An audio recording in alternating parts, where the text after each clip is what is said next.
সিপিএমের ফ্ল্যাগ ছেঁড়া হচ্ছে না, সিপিএমের ফেস্টুন ছেঁড়া হচ্ছে না, সিপিএমের দেয়াল লিখন মুছে দেওয়া হচ্ছে না, শুধু বিজেপিকে টার্গেট। হঠাৎ করে তাদের ফ্ল্যাগ ফেস্টুন ছিঁড়তে কেন? কি দেয়ালে দুটো প্রান্তে একই স্লোগান এবং আলাদা সিম্বল। তারা আদৌ প্রতিদ্বন্দ্বী না, পুরো ইন্ডি জোটের এরা সদস্য, ভেতরে ভেতরে পুরো আন্ডারস্ট্যান্ডিং হতে তারা এক মঞ্চে বসে এক ঘরে বসে মিটিং করে। এটা পুরো সাজানো, there is a pattern in this. এটা ক্যাম্পেইন, সিপিএম এবং তৃণমূল ক্যাম্পেইনটা খুব সিঙ্ক্রোনাইজড। যে তৃণমূল কংগ্রেসের এই যে ঘাস ফুল, দুটো ফুল, একটি তৃণমূল একটি কংগ্রেস, এবং ঘাস হলো যদি ভোট না দেয় তাহলে পাশে থাকবেন না। কি ধরনের তাহলে জননেত্রী? আপনি বললেন বাংলা বলছেন তাদেরও তাহলে তৃণমূল কি দুজনকে একরকমভাবে প্রতিদ্বন্দ্বী দেখছে? দেখুন, আমাদের পতাকা ফেস্টুন ছেঁড়া, দেয়াল লিখন মোছা, এটা প্রথম থেকেই তারা করছে হঠাৎ করে। এবং বামেদের তো একসময় আমরা দেখলাম তারা তো একই দেয়ালে দুটো প্রান্তে একই স্লোগান এবং আলাদা সিম্বল তারা ব্যবহার করছে।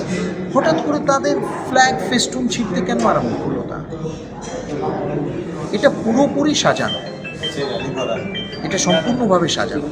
কেন? যেহেতু মানুষ বুঝছে যে সিপিএমের ফ্ল্যাগ ছেঁড়া হচ্ছে না, সিপিএমের ফেস্টুন ছেঁড়া হচ্ছে না, সিপিএমের দেয়াল লিখন মুছে দেওয়া হচ্ছে না, শুধু বিজেপিকে টার্গেট করা হচ্ছে। মানুষ এটা বুঝে গেছে।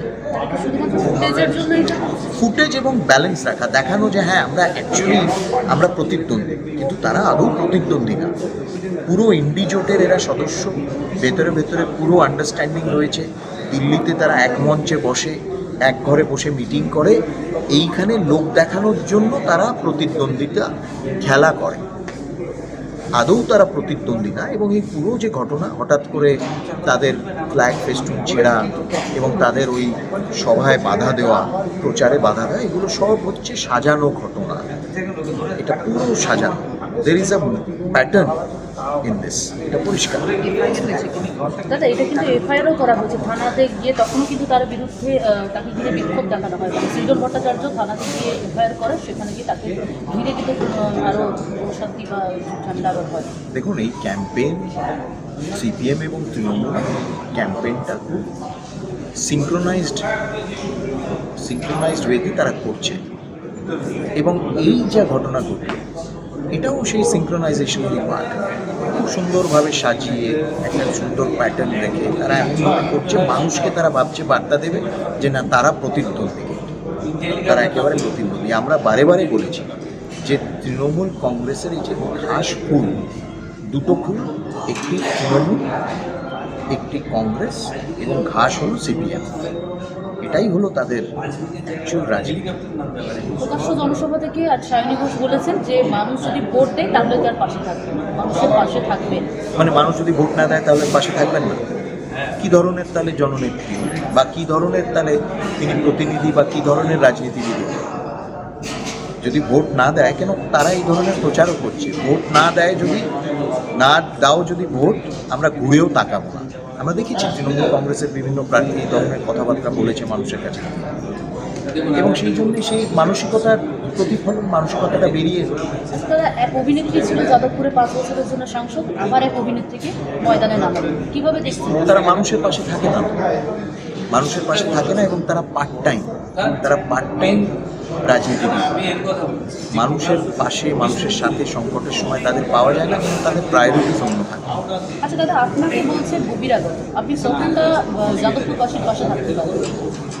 না, কারা বলছে বহিরাগত, এবং কি তাদের মানে যুক্তি বহিরাগত করা? কারা বলছে? আমি টালিগঞ্জের ভোটার, 2 হলো যাদবপুর বিশ্ববিদ্যালয় থেকে পড়াশোনা করেছি। এবং কারা বহিরাগত বলছে?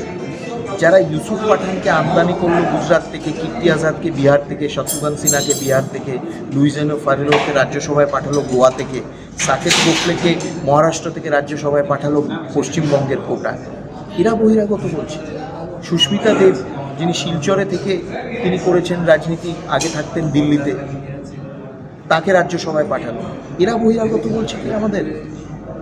সুগতবাবু এখান থেকে যাদবপুর থেকে নির্বাচিত হয়ে হার্ভার্ডে গিয়ে পড়াতেন।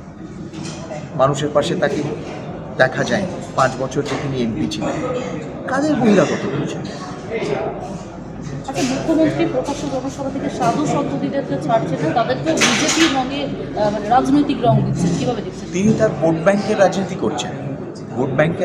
করছেন, এবং সনাতনীদের যে সংস্থা প্রতিষ্ঠান রয়েছে সেগুলোকে টার্গেট করছেন, অপমান করছেন, তিনি শাসাচ্ছেন। একজন নির্বাচিত প্রতিনিধির মুখে এই জিনিস শোভা পায় না, এবং এটা আমরা ধিক্কার জানাচ্ছি। তিনি টার্গেটেড, এবং তারপরেই আপনারা দেখেছেন যে শিলিগুড়িতে রামকৃষ্ণ মিশনের ওপর আক্রমণ হয়েছে, দুষ্কৃতীরা আক্রমণ করেছে।